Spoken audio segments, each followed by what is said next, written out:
বুঝতে পারছেন বিষয়টা? ওরা পাইকারি কিনতেছে নিজেদের কাছ থেকে আবার খুচরা বিক্রির জন্য। তো এদের যে মূল্য তালিকা, সেই মূল্য তালিকায় অনেক বেশি, পার কেজিতে তারা 65, 77, 60, 77 টাকার মতো তারা লাভ রাখছেন। এটা 1 নাম্বার ফল্ট। 2 নাম্বার ফল্ট, এনাদের দোকানে ফ্রিজ এবং এই ফ্রিজে যে মাংসগুলো, মুরগিগুলো আছে সেটার সঠিক তথ্য নাই যে এই মুরগিগুলো কোথায় যাচ্ছে, কেন তারা রাখছে। তাদেরকে জিজ্ঞাসাবাদের পর তারা এক একজন এক এক কথা বলছে। 2 জন কর্মচারী ওনারা বলছে ওনারা নিজেদের খাবারের জন্য সংরক্ষণ করছে, আবার বলছে যে ওনারা এগুলো ফেলে দেওয়ার জন্য রেখেছে। মানে এক একজন এক এক কথা বলতে।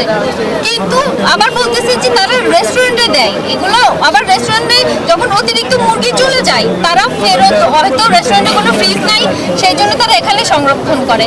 এইরকম শুধু অনেক ভুল তথ্য তারা দিচ্ছে।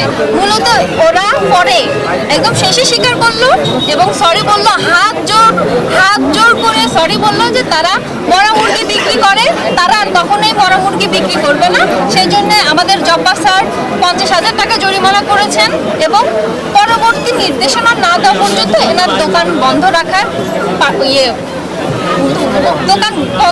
রাখার ঘোষণা দিয়েছে।